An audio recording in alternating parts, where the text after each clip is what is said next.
Este es el periódico digital vasco en el que hoy hemos conocido que los 7 antiguos etarras condenados por delito de sangre que van en las listas de EH Bildu para las próximas elecciones, las del 28 de mayo, van a renunciar a su cargo en el caso de que sean elegidos concejales de los municipios en los que se presentan, según denunció la Asociación de Víctimas del Terrorismo, Covite 44.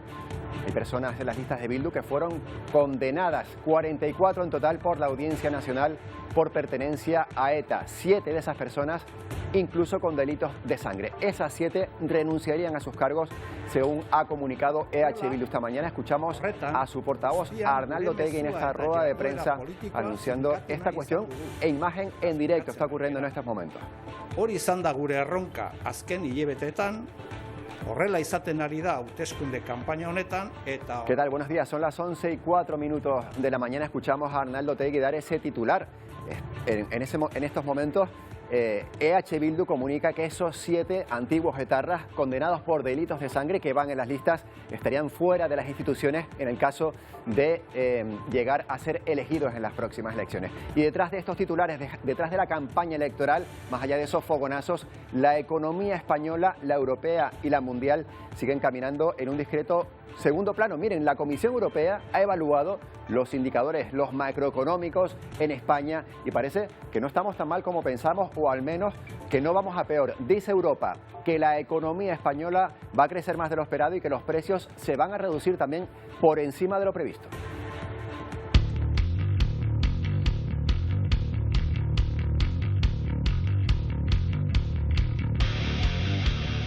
¿Y qué quieren que les diga? Acostumbrados como estamos a ocupar el vagón de cola en muchas clasificaciones europeas, hay que valorar también que España vaya a liderar el crecimiento económico en la zona euro para los próximos meses. Según Bruselas, ese avance español podría ser del 1,9%, casi el doble que la media europea. En Bruselas dan por hecho la recuperación del consumo y también el buen comportamiento de la inversión.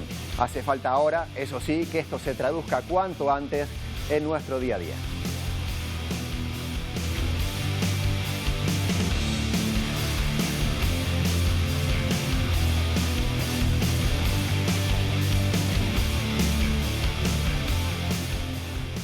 Bueno, y seguro que mirar al exterior nos hace también plantearnos si dentro de lo malo de esta crisis incluso somos unos privilegiados. Ayer vimos cómo en Argentina los precios de algunos alimentos, los alimentos básicos, se han duplicado en un año, pero lo de Venezuela es incluso peor. La luz o el agua ha crecido por encima del 300% en tan solo unos meses en ese país. La crisis ahoga a los venezolanos y muchos de ellos ven en la emigración una única solución y una puerta que tocaban, la de entrada a Estados Unidos, está ahora en discusión tras el final del famoso título 42. Y acostumbrados a mirar al volcán de La Palma por el daño que ha causado, hoy hablamos de otra de sus consecuencias, una que tiene que ver 100% con geología y con la espectacular transformación de la naturaleza. Un equipo de investigadores, ahí lo están viendo, han accedido a esos tubos volcánicos, los que dejó la erupción de 2021. Por aquí circuló la lava durante aquellos meses y ahora quedan esas paredes a modo de enormes tuberías, como la tenemos en la Cueva de los Verdes, en Lanzarote, o la que tenemos también en la Cueva del Viento, en Tenerife.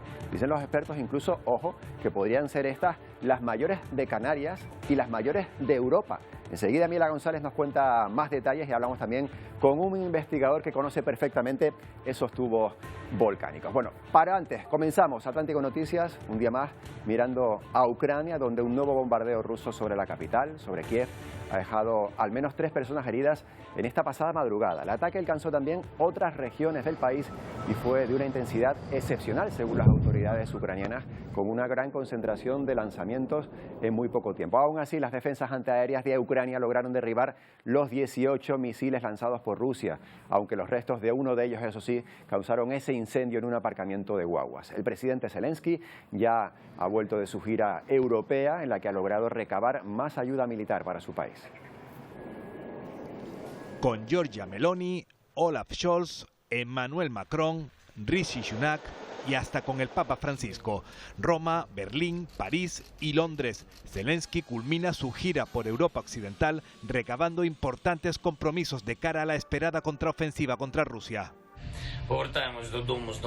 Regresamos a casa con nueva ayuda militar, armas más nuevas y poderosas para el frente, más protección para nuestra gente, mayor apoyo político, destaca el presidente ucraniano desde el tren que le conduce de vuelta a Kiev. Zelensky vuelve satisfecho, pero sin lograr por el momento su mayor pretensión, aviones de combate modernos. No podemos controlar el cielo, le dice al primer ministro británico, a quien le pide crear una coalición de cazas. Sunak responde que suministrar aviones de combate a Ucrania no es sencillo, pero se compromete a impulsar esa coalición. Reino Unido confirma que arrancará en breve el programa de formación de pilotos ucranianos en el uso de F-16. Francia anuncia que también enseñará a militares ucranianos cómo pilotar cazas modernos. El Kremlin se muestra impasible ante los apoyos europeos y las promesas de material bélico para Ucrania. Dice, por ejemplo, que la ayuda militar suministrada por Reino Unido no alterará el resultado del conflicto. Bueno, y ayer lunes viajó también a Kiev, a la capital de Ucrania, un veterano diplomático chino, se llama Li Hui, que se va a encargar de presentar el plan de paz propuesto por Pekín para buscar una solución política a la guerra. Li visitará además Polonia, también Francia, Alemania y Rusia en estos próximos días. Vamos hasta la franja de Gaza, que vuelve la incertidumbre en ese lugar del mundo después de que nuevos incidentes entre Israel y Palestina hayan puesto en entredicho la tregua acordada el pasado sábado entre ambos bandos con la mediación, eso sí, de Egipto. Ayer los palestinos salieron a las calles para conmemorar el día de la catástrofe, lo que ellos llaman Nakba, que para ellos supuso la creación del Estado de Israel. Intisar Moana, de 97 años, tuvo que huir del noreste de Gaza en la guerra de 1948 y la semana pasada volvió a perder su hogar durante los ataques aéreos israelíes. Cada 15 de mayo los palestinos conmemoran la Nakba, la catástrofe que para ellos significó la creación del Estado de Israel. Ayer los palestinos salieron a las calles de Cisjordania y la Franja de Gaza para conmemorar el 75 aniversario del Día de la Nakba palestina. Este año el aniversario es especialmente amargo pese al alto el fuego del pasado sábado. En plena tregua, dos incidentes entre Israel y Palestina. Este lunes por la tarde, militantes palestinos dispararon cohetes contra Israel después de que su ejército dejara sin hogar a residentes de Gaza durante la escalada de violencia más mortífera desde 2021 y que comenzó hace una semana dejando al menos 33 palestinos muertos y 150 heridos. No al genocidio sistemático que comete el Estado sionista de Israel contra el pueblo palestino. Los palestinos que viven en Argentina han salido a las calles para protestar contra los ataques aéreos israelíes en Gaza. Bueno, hablamos ahora de economía porque la Comisión Europea ha empezado esta semana hablando sobre las previsiones de crecimiento para España. Europa sitúa ese crecimiento económico, aquí lo ven, en el 1,9%. Esta cifra mejora en medio punto la anterior previsión hecha por la Comisión a principios de este año. Y la razón de esa visión más optimista es que Europa considera que muchos de los riesgos que había en España se han disipado. Y este otro número que van a ver, ese 4%, es la inflación media prevista para este año, la subida de los precios para lo que queda de este año y también contando los meses anteriores, según la Comisión. Es una cifra 4 décimas menor que la proyectada en febrero, así que las previsiones de Europa se van mejorando a medida que va pasando el año. Bruselas dice que en 2024 la inflación seguirá ralentizando ese ritmo con una subida que la colocará el próximo año en el 2,4% y que bajará debido al menor precio de la energía y a la prórroga de las medidas destinadas a paliar la subida de esos precios. Sí que preocupa especialmente aspectos como las cifras de desempleo o el déficit público, porque España sigue gastando más de lo que ingresa cada año. Y otra cuestión de la que se habla poco es de la deuda pública española. Este gráfico que vamos a ver es esa evolución que sitúa esa deuda muy por encima del PIB de España en esa evolución en las últimas décadas. Fíjense cómo en este gráfico, esos vaivenes que vamos viendo, y España tiene esa deuda, el 100,14% de su Producto Interior Bruto. Eso equivale a más de 30.000 euros de deuda por habitante. Y es que las deudas más grandes de los países desarrollados, una de las más grandes la tiene España en estos momentos. Vamos a hablar sobre macroeconomía con Ioannis Virbilis, que es portavoz de la representación de la Comisión Europea aquí en España. Buenos días. Buenos días, Antonio. Bueno, dice la Comisión Europea que España va a crecer más de lo esperado. Bueno, ¿es para lanzar cohetes o todavía tenemos que tener prudencia? Bueno, primero decir que se trata de las previsiones económicas que presenta la Comisión Europea cada 3 meses para saber el rumbo de nuestras economías, tanto conjuntamente de la Unión Europea como de cada país individualmente. Has mencionado los datos. Para la economía española las previsiones de crecimiento están al alza. Hablamos ahora de un crecimiento de 1,9% para este año, para 2023. Hace 3 meses la previsión era de 1,4%, así que eso es positivo. Vemos entonces cómo aumenta el Producto Interior Bruto. Eso es resultado de muchos factores.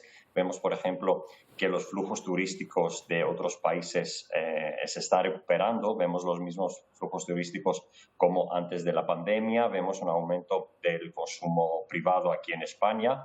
Y también hay que mencionarlo, vemos también el efecto que tienen los fondos europeos de recuperación y resiliencia. Ya 31.000 millones de euros se están canalizando a la economía española y eso también tiene su efecto. No sé si es para lanzar cohetes, pero la tendencia es seguramente positiva. Seguramente, efectivamente. Mejor estos datos que otros, ¿no? Que las previsiones que se fuesen empeorando. Una de las cosas que en el día a día aquí en España estamos muy preocupados es en el alza de los precios. Vemos también una cierta contención de la inflación, ¿verdad?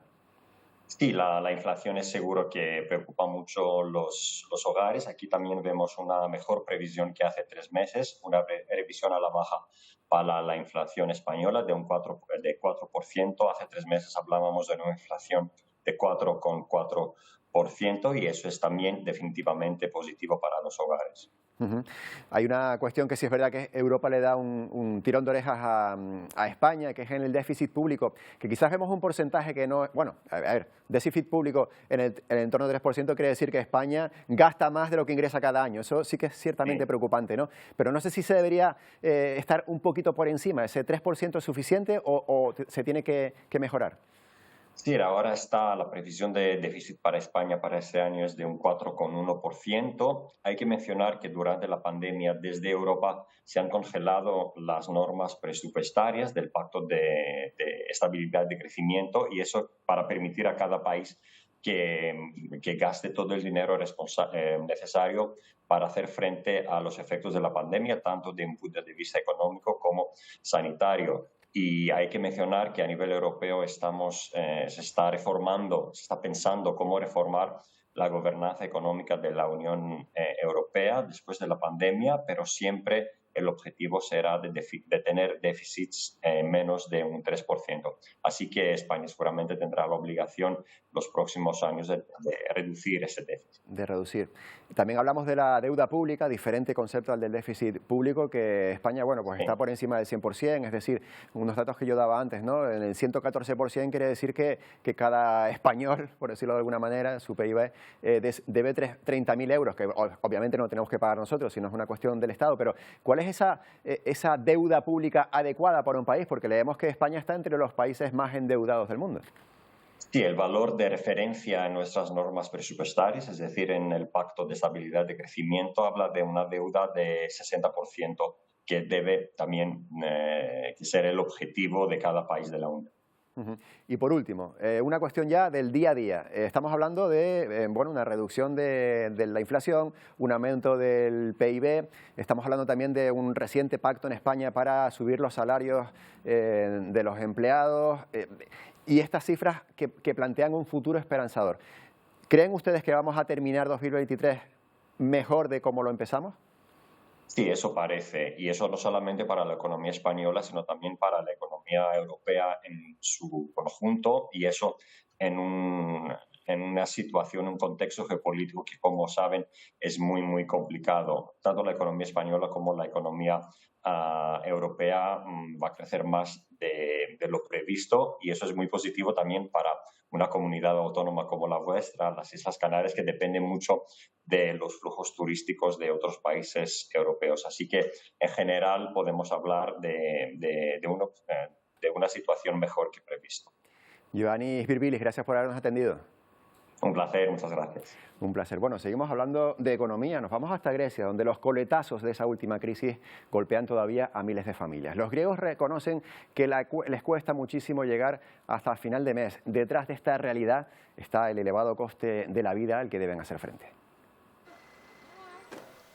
Con una tasa de inflación por las nubes, a Niki no le salen las cuentas por más que lo intenta. Es madre soltera de 2 hijos y desde que naciera su hija Amelia hace auténticos malabares con el sueldo para llegar a fin de mes. Trabaja como operadora de una compañía telefónica. Su sueldo es de 850 euros y paga una hipoteca de 450. Con los gastos de comida, gasolina y guardería, los de los niños y una hipoteca, solo puedo pagar lo básico, dice mientras juega con su hija. Reconoce que lo que más le pesa de esta situación es no poder complacerlos. Me veo obligada a decir que no, y eso es muy triste, se lamenta. Y es que mientras millones de personas en toda Europa luchan contra el aumento de los precios, especialmente de la energía y los alimentos, la crisis financiera de la última década ha amplificado el impacto en Grecia.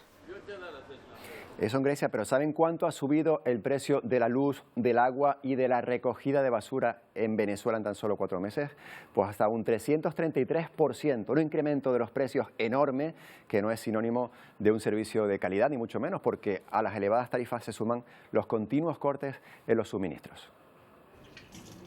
Los venezolanos luchan contra unas facturas de agua y luz más cara frente a la poca ayuda que recibe desde el gobierno. Ahora sí podemos pagar con gusto. Cuando nos pongan el agua ya uno paga con gusto porque ya tenemos. Gran parte del salario va para pagar el suministro, lo que no quita que no hayan apagones y cortes de agua. El internet se va cada rato, el teléfono que antes está muerto.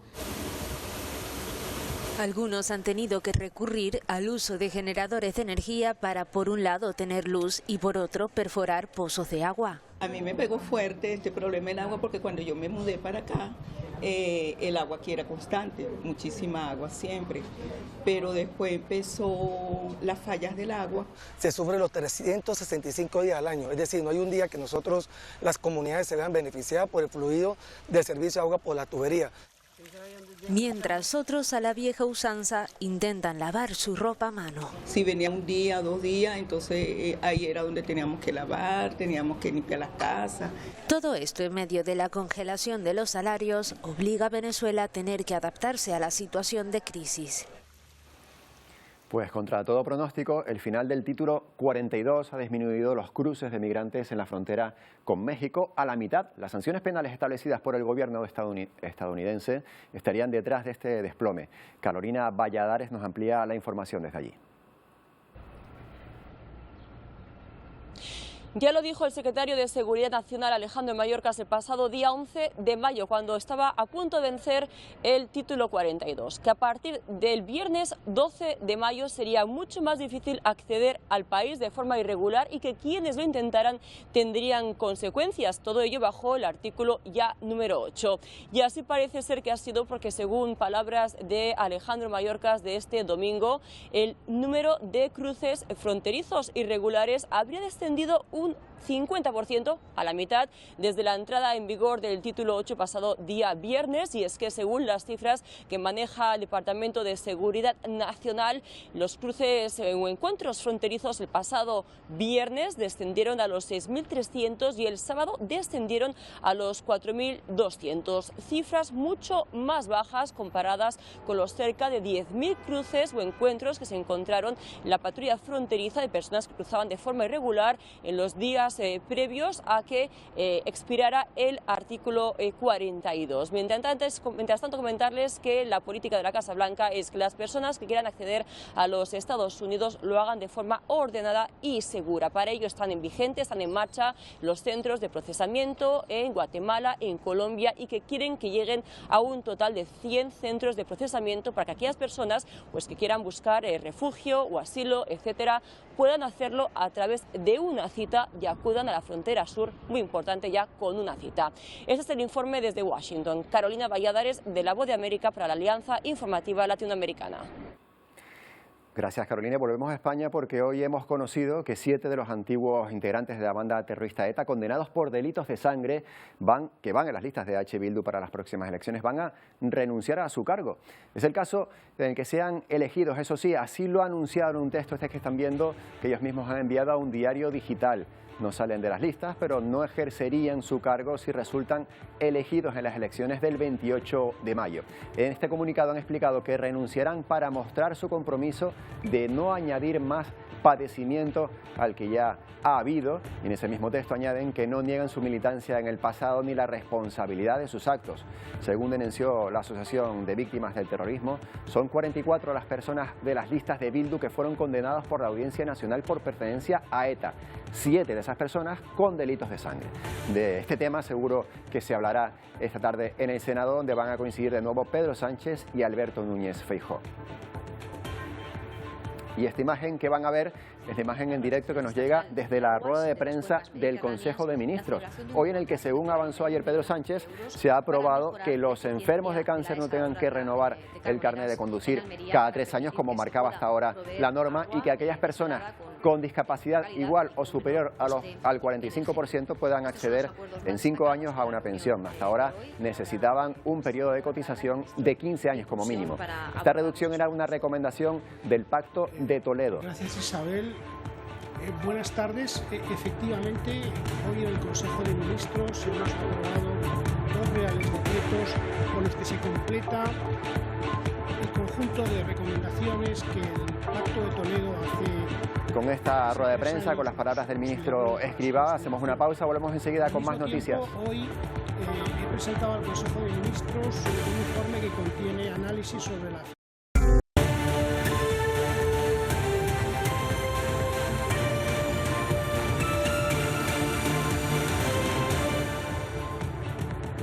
Son las 11:29, seguimos en directo en Atlántico Noticias y hablamos ahora de inventos y de un éxito o de varios éxitos españoles. Hace unas semanas tuvo lugar en Ginebra, en Suiza, una nueva edición del Salón Internacional de Invenciones a la que acuden organizaciones de todo el mundo.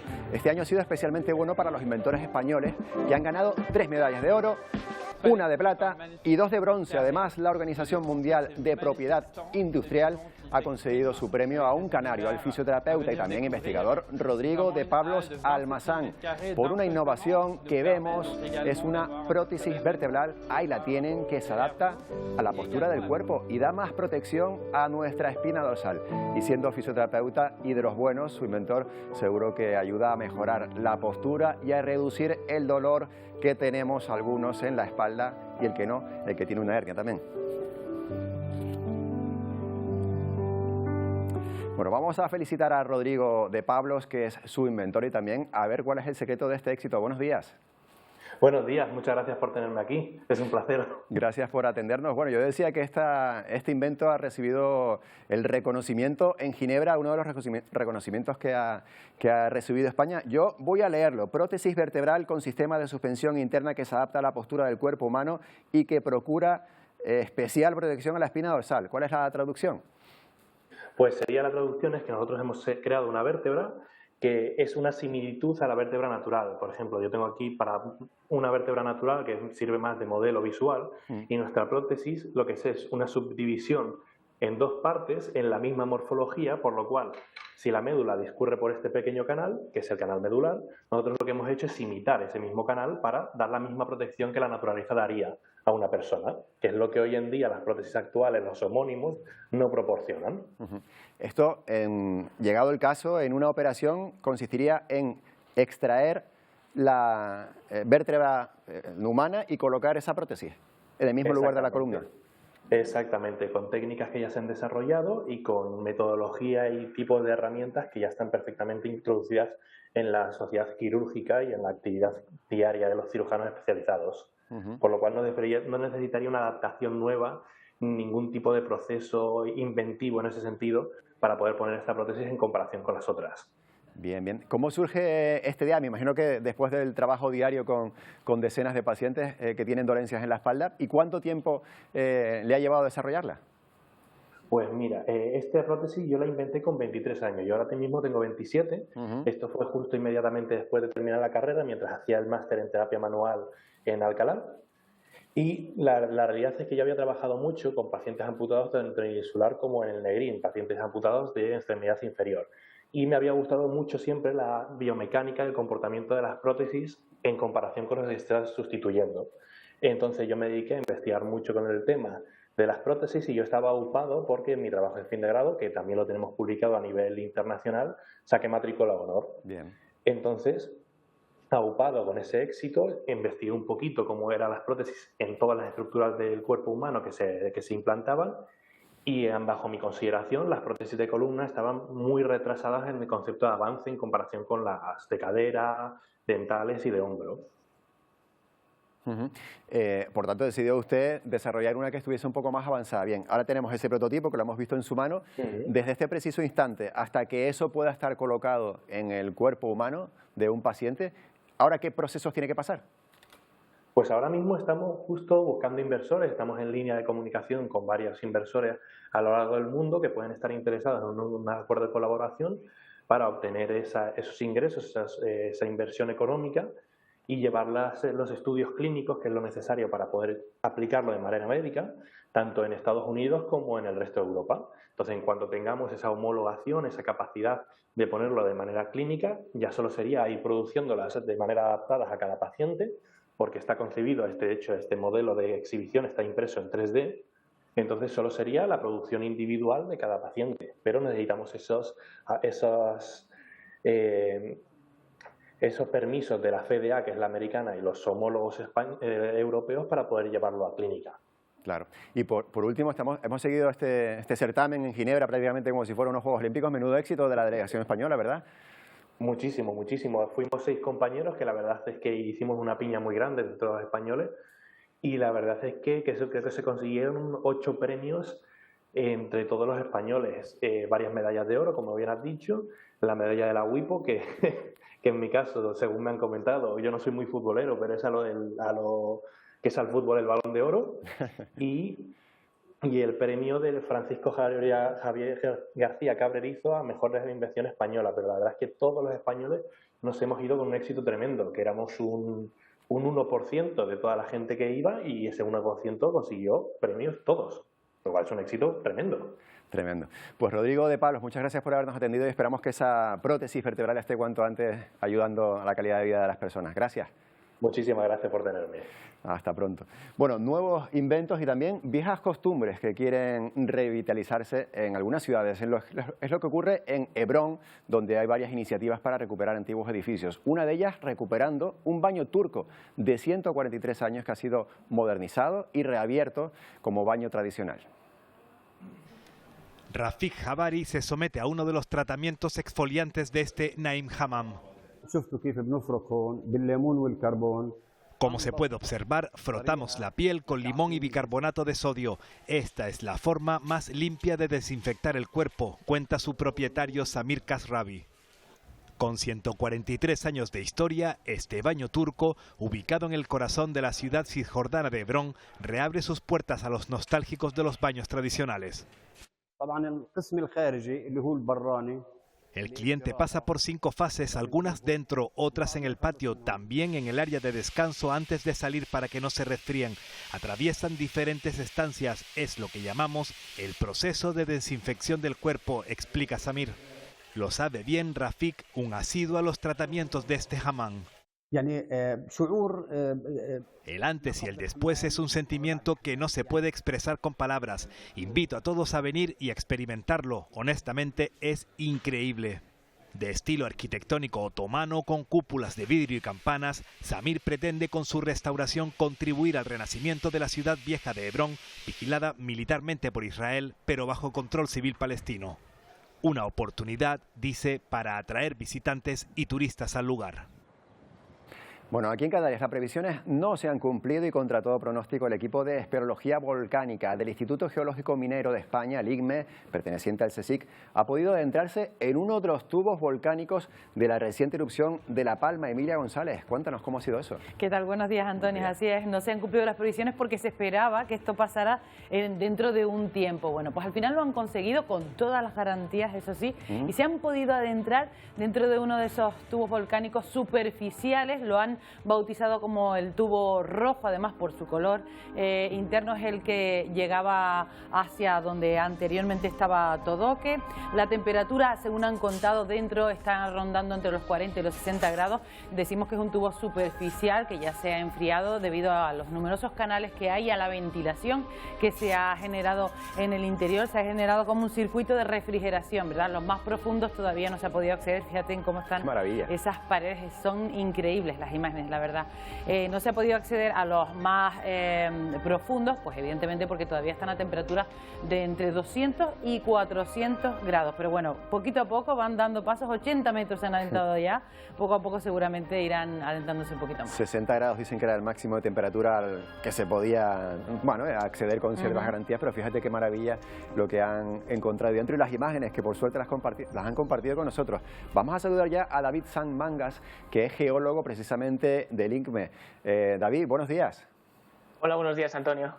Bueno, espectaculares esas imágenes que está dejando, buenas noticias que nos llegan desde La Palma desde el punto de vista geológico, después de todo el sufrimiento en esta zona de la isla. ¿Qué podemos encontrar ahí dentro?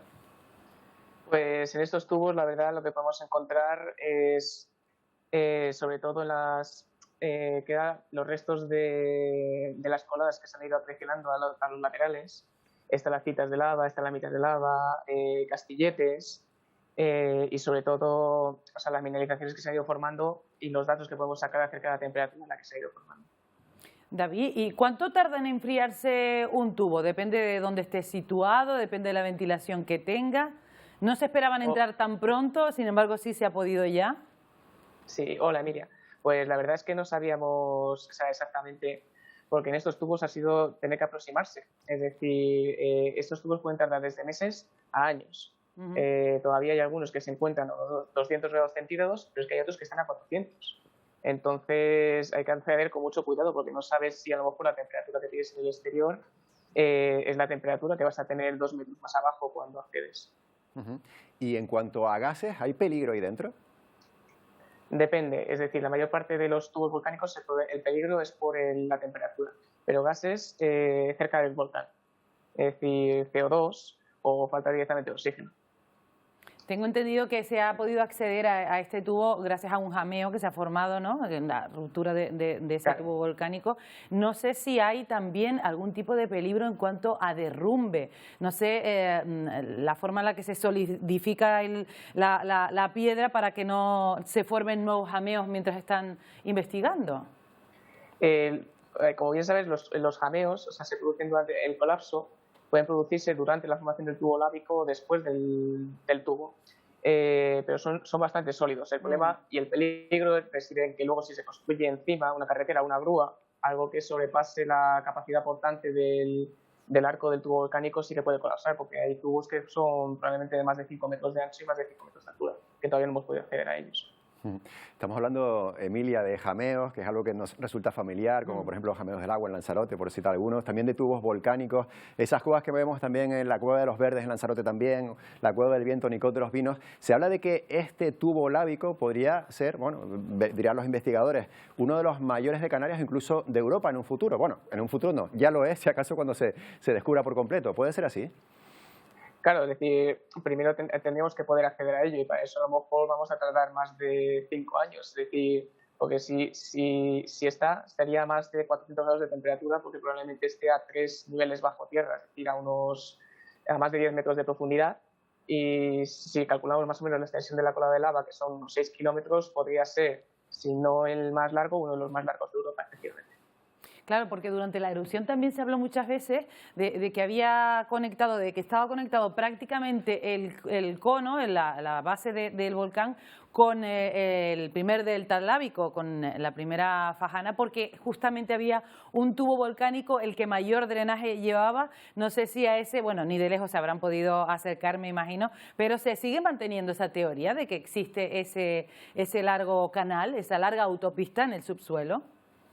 Uno o incluso más de uno. Es decir, a medida que se va desarrollando el volcán, y más un volcán monogenético de estas características que ha durado 85 días, uno de los más largos registrados, pues evidentemente se forma una compleja red tridimensional de tubos volcánicos. Uno de ellos es el que transportaba la costa a la lava. Me llamaba la atención, David, algo que has dicho, que es esos 3 niveles diferentes de tubos, ¿no? De tuberías volcánicas por las que corrió la lava en su momento, tubos lábicos. Estamos hablando de que iba corriendo la lava en 3, yo qué sé, en 3 pisos, uno más arriba, otro más abajo y otro todavía más abajo, ¿o no? No, es decir, el volcán ha sufrido muchísimas modificaciones a lo largo de su erupción. Unas veces salía más lava más por el lado del sur, otras veces por el norte, y al irse formando las capas de coladas que iban avanzando, ha ido aumentando el espesor. Hay zonas que a lo mejor solamente tienen 2 metros, que son más fácilmente accesibles, y hay otros que a lo mejor, más acercándote al cono, tienen 60 metros de espesor de todas las lavas. Eso son más de 12 pisos de un edificio. Entonces ahí es donde puedes tener mayor desarrollo de tubos volcánicos. 12 pisos de un edificio, pisos. Parece mentira. Es que, claro, como lo hemos presenciado, lo hemos vivido, ¿eh? Cerca del cono, es decir, a medida que te aproximas. Cerca del cono, sí, cerca del cono. Y ahora el siguiente paso, David, ¿cuál es? Porque ahora ya hemos podido acceder, no sé si han accedido 80 metros, no sé si ha sido un poquito más, un poquito menos, pero ahora el siguiente paso, ¿cuál es? Pues ahora, con toda la información recopilada, estudiarlos, darlos en un GIS y sacando las conclusiones pertinentes, es decir, y si poder hacer mapas tridimensionales, estimar más o menos cómo se distribuyen y estudiar mucho, porque los tubos volcánicos son muy importantes a la hora de ver cómo los peligros asociados a este tipo de volcanes, ya que son los que favorecen mucho el avance de las coladas de lava durante la erupción. Entonces hay que estudiarlos tanto. Son importantes durante la erupción de cara a la peligrosidad y posteriormente, ya que si tienes un tubo volcánico y vas a hacer unas grandes infraestructuras por encima, se puede colapsar el terreno. Claro. Pues David Sanz Mangas, gracias por habernos atendido, es una maravilla las imágenes que estamos viendo ahí en la doble ventana contigo al lado y esas imágenes del nuevo tubo lábico de La Palma que ha distribuido el Instituto. Muchas gracias por habernos atendido. Gracias a vosotros. Bueno, estamos hablando de este volcán de La Palma, pero que nos fijamos en el presente y hablamos de otras erupciones que están también ahora mismo en otros lugares del mundo, ¿verdad? A este volcán lo hemos visto nacer, hemos visto ahora, nos han enseñado cómo están sus entrañas, y es que en el mundo, mientras nosotros estamos hablando, hay más de 1.300 volcanes activos. Volcanes activos quiere decir que han tenido alguna erupción en los últimos 10.000 años, lo cual también ese rango es bastante amplio. Pero sí es verdad que hay los que están en rojo son los 25 volcanes alrededor del mundo que están en erupción en este mismo momento. La mayor parte de ellos están en el cinturón de fuego del Pacífico, es decir, por esa zona que tú tienes ahí, Antonio, y por esta zona que yo tengo por aquí. Por ejemplo, pues mira, fíjate tú, en las últimas horas el Etna ha dado que hablar en Italia, todavía no han llegado imágenes, pero el Popocatépetl en México también, el Nevado del Ruiz en Colombia o incluso en Indonesia, el Merapi, del que hemos hablado en estos últimos días. Bueno, pues como ejemplo de volcán en erupción en activo, tenemos el que nombrábamos ahora mismo, el Popocatépetl, ¿no? En las últimas horas, lo vamos a ver enseguida, este ha sido una de las explosiones que ha experimentado este volcán, que ha captado la cámara en directo, si se fijan tiene incluso hasta la fecha, una de las explosiones, emisiones de ceniza, una columna importante de ceniza hacia el cielo, que bueno, pues ha afectado a las comunidades cercanas que tiene alrededor, aunque tiene un perímetro, es verdad, de 12 kilómetros de protección. Hay muchas rutas, hay muchos senderos en esa zona, está ya protegido porque no se deja acceder. Fíjate por la noche cómo se veía esa luminiscencia. Vamos a escucharlo, a ver si se puede escuchar. Mientras todos dormían, sobre todo en la comunidad de Puebla, con esta vista desde Talamanca, pues así sonaba el Popocatépetl, con esa actividad, esa onda sonora que despertaba a todos los vecinos, pero sí es verdad que en las últimas horas pues está bastante más tranquilo. Por lo visto está siendo intermitente, se emiten explosiones, pero luego emite cenizas, pero luego vuelve a calmarse. De hecho, a esta hora podemos observar, esto es una imagen en directo desde allí, desde esa vista que te digo de Talamanca, en directo ahora mismo cómo está el volcán. Bueno, pues se ve cierta luminiscencia, pero no se ve demasiado, se ve tal vez una columna de ceniza por ahí. ¿No? Esa pluma eruptiva, dependiendo del viento, se está desplazando hacia... La pluma de ceniza desplazándose hacia el sur de la comunidad. Esa es una imagen en directo ahora mismo del Popocatépetl.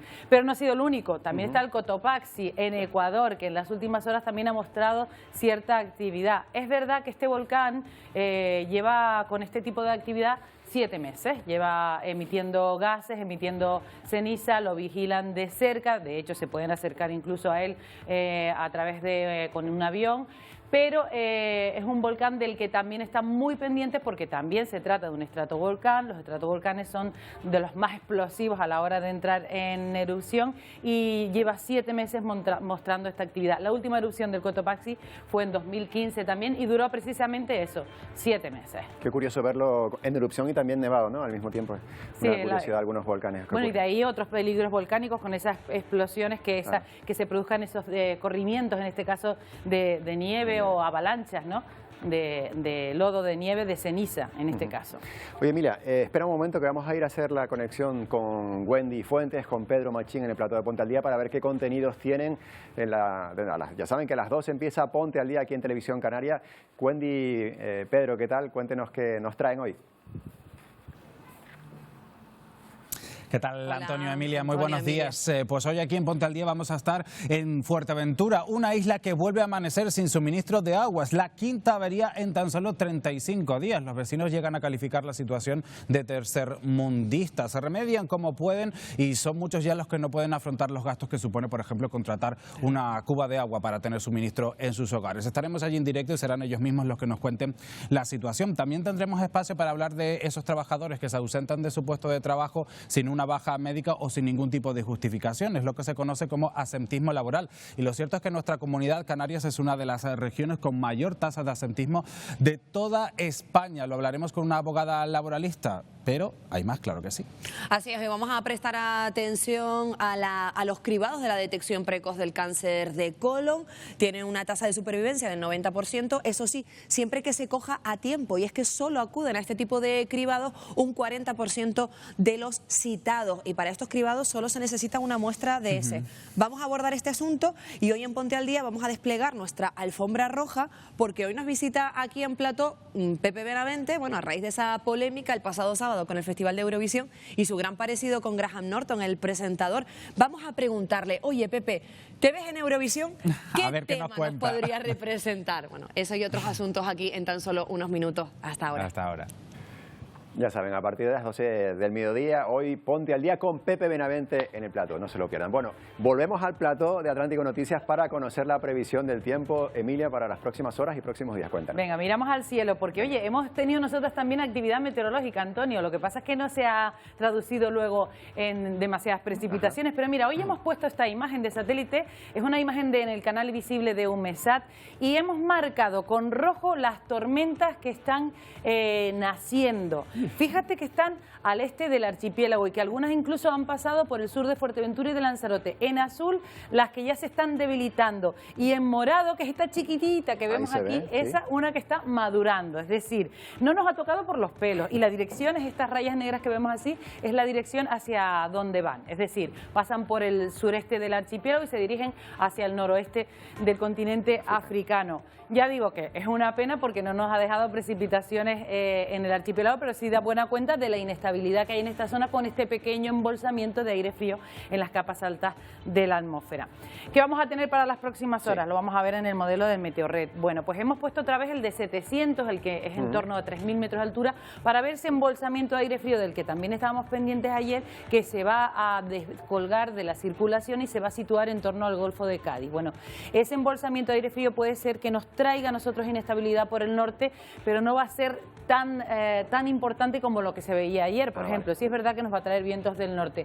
Las temperaturas no van a variar demasiado, pero nos va a traer nubosidad con humedad. Y esa nubosidad con humedad lo más probable es que nos deje precipitaciones. No será muy importante, lo vamos a ver en el modelo de UMESAT. Si cogemos un cubo y llenamos la precipitación desde hoy hasta el jueves, lo que vamos a tener en cada cubo de cada isla es esta cantidad que vamos a ver enseguida. Fíjate que casi todo viene por el norte. Ayer veíamos que entraba por el sur, ¿no? Pero ahora viene por el norte. Bueno, pues 15 litros en La Palma, 19 en Tenerife, 15 en Gran Canaria, 8 litros incluso puede llegar a La Graciosa. Oye, que viene bien, viene muy bien esa agua para las islas orientales, ¿verdad? Son precipitaciones intermitentes, débiles, ocasionales. Así que lo que vamos a tener para las próximas horas, insistimos, será nubosidad con posibilidad de precipitaciones en el norte de las islas con mayor relieve, sobre todo en las zonas donde se acumulan medianías, que es donde llega la nubosidad en torno a los 700, 800 metros, incluso 1000 metros. Ahí pueden producirse esas precipitaciones. Ambiente bastante más despejado despejado por el sur, intervalos nubosos, no se descarta que también crezcan nubes de evolución en el interior de Tenerife, viento del nordeste, norte-nordeste, moderado, esas rachas cada vez han ido perdiendo intensidad, la situación marítima también está estable y con todo esto decorado y aderezado con temperaturas de entre 24 y 25 grados, que no está nada mal. Temperaturas primaverales, por tanto, de la Dana, esa que hablábamos ayer que se acercaba para el fin de semana, ¿no nos preocupamos ya tanto? No nos preocupamos tanto porque ahora mismo acabamos de ver que se descuelga y se queda un poquito más arriba, pero nos va a enviar nubosidad del norte y algo de precipitación, no va a ser nada importante. La esperábamos más cerca, pero al final, pues ya saben, muy bien. Han soplado para que se frene. Gracias, Emilia, hasta mañana. Hasta mañana. Hasta mañana. Bueno, antes de irnos, una última historia, el conflicto entre los productores de aguacate de Panamá y el gobierno. Los primeros denuncian que en plena subida de precios el Ejecutivo está aumentando la compra a otros países. De los invitados de lujo a la mesa del panameño. Hablamos del aguacate, o también conocido oro verde, que ahora está sumergido entre quejas por presunta importación desmedida. Esta importación empezó desde el mes de julio del año pasado y todavía están mandando aguacate de importación. Este aguacate está más o menos en reventa. En reventa puede andar como en 70, 80 centavos. Venta rápida puede andar en 65, 70 centavos. En Panamá se cosechan unas 35 variedades de aguacate. El que acapara estanterías es este de cáscara brillante, buen tamaño y sabor. Esta otra es la variedad que desde agosto se está trayendo desde República Dominicana. En este puesto en Merca, el importador aseguró que desde agosto ha traído unas 80.000 cajas con más de 1 millón de unidades. Bueno, de acá tenemos en aguacate importado dos variedades, el Carla, que es una fruta redonda, y el Berni, que es una variedad morado, y ya estamos cerrando el tema de las importaciones. Esta semana llega el último contenedor. Pero la inconformidad radica en que Panamá está en los meses de alta producción.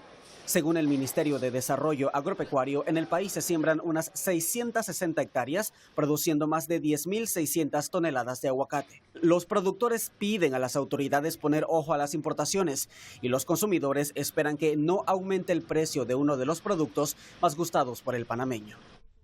Por el panameño y también por el canario seguramente. Bueno, terminamos ya y lo hacemos mirando a unos paisajes que nos han llegado desde el interior de China. Esos que están viendo ya, el desierto del Gobi, ahí lo tienen, un paisaje que llama la atención por las marcas en el terreno en forma de círculos concéntricos, resultado fortuito de la erosión que causa el viento. Con esta imagen nos despedimos, ya saben que se quedan ahora con la agenda de Somos Gente Fantástica y después con Ponte al Día. Hasta mañana.